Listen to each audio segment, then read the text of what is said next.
KPSC ವಿರುದ್ಧ students protest ಅನ್ನು ನಡೆಸಲಿಕ್ಕೆ ಮುಂದಾಗಿದ್ದಾರೆ। ಈ ವೇಳೆ ವಿದ್ಯಾರ್ಥಿಗಳಿಗೆ ಬಿಜೆಪಿ ರಾಜ್ಯಾಧ್ಯಕ್ಷ ಬಿವೈ ವಿಜಯೇಂದ್ರ ಸಾಥ್ ಕೊಟ್ಟಿದ್ದಾರೆ। ಸರ್ಕಾರದ ವಿರುದ್ಧ ಬಿವೈ ವಿಜಯೇಂದ್ರ ಸಿಡಿಮಿಡಿಗೊಂಡಿದ್ದಾರೆ। 400 ಪಶುವೈದ್ಯರ ನೇಮಕಾತಿಯಲ್ಲಿ ಅಕ್ರಮ ನಡೆದಿದೆ। ಸುಮಾರು 400 ಕೋಟಿಯ ಹಗರಣ ಇದು। ಸಿಎಂ ಅವರಿಗೆ ಎಷ್ಟು ಪಾಲು ಬಂದಿದೆ? ಇದು ವಿಜಯೇಂದ್ರ ಅವರ ಪ್ರಶ್ನೆ। ಸರ್ಕಾರದ ವಿರುದ್ಧ ಗುಡುಗಿದ್ದಾರೆ ವಿಜಯೇಂದ್ರ। 400 ವೆಟರ್ನರಿ ನೇಮಕಾತಿಯಲ್ಲಿ ಅಕ್ರಮ ನಡೆದಿದೆ। ಒಂದು ಹುದ್ದೆಗೆ 80 ಲಕ್ಷ, ಸುಮಾರು 400 ಕೋಟಿಯ ಹಗರಣ ಇದು। ಸಿಎಂ ಅವರಿಗೆ ಎಷ್ಟು ಪಾಲು ಬಂದಿದೆ ಅಂತ ಪ್ರಶ್ನೆ ಮಾಡಿದ್ದಾರೆ ವಿಜಯೇಂದ್ರ।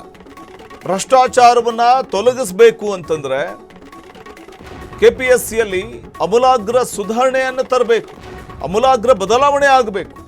ಈ ಸಂಬಂಧ ಸದನದಲ್ಲಿ ಸಮಗ್ರ ಚರ್ಚೆ ಆಗಬೇಕು ಅಂತ ಒತ್ತಾಯಿಸಿದ್ದಾರೆ ವಿಜಯೇಂದ್ರ।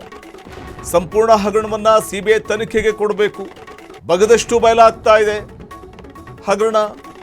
ಇದು ಬಿಜೆಪಿ ರಾಜ್ಯಾಧ್ಯಕ್ಷ ಬಿವೈ ವಿಜಯೇಂದ್ರ ಅವರ ಹಕ್ಕೊತ್ತಾಯ। ಕೆಪಿಎಸ್ಸಿ ವಿರುದ್ಧ ಸ್ಟೂಡೆಂಟ್ಸ್ ಪ್ರೊಟೆಸ್ಟ್ ಮಾಡ್ತಾ ಇದ್ದಾರೆ। ಆ ಪ್ರೊಟೆಸ್ಟ್ಗೆ ತಾವು ಕೂಡ ಸಾಥ್ ಕೊಟ್ಟಿದ್ದಾರೆ ವಿಜಯೇಂದ್ರ ಅವರು। ಸಿಬಿಐ ತನಿಖೆಗೆ ಒಪ್ಪಿಸಬೇಕು ಅಂತ ಒತ್ತಾಯಿಸಿದ್ದಾರೆ ಈ ಪ್ರಕರಣವನ್ನು।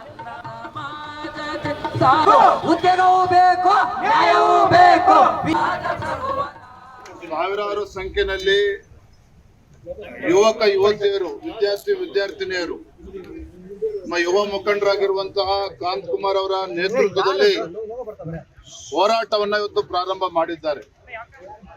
ಅವರ ಬೇಡಿಕೆಗಳು ಇದು ಕೆಪಿಎಸ್ಸಿನಲ್ಲಿ 400 ಪಶು ವೈದ್ಯಾಧಿಕಾರಿಗಳು ನೇಮಕಾತಿಯಲ್ಲಿ ಏನು ಹಗರಣ ಆಗಿದೆ, ಒಂದು ಪೋಸ್ಟ್ಗೆ 80 ಲಕ್ಷ 90 ಲಕ್ಷ ಲಂಚದ ಬೇಡಿಕೆನ ಇಟ್ಟಿರ್ತಕ್ಕಂಥದ್ದಷ್ಟೇ ಅಲ್ಲ, ನೇಮಕಾತಿಯ ಪ್ರಕ್ರಿಯೆ ಕೂಡ ಪೂರ್ಣ ಆಗಿದೆ।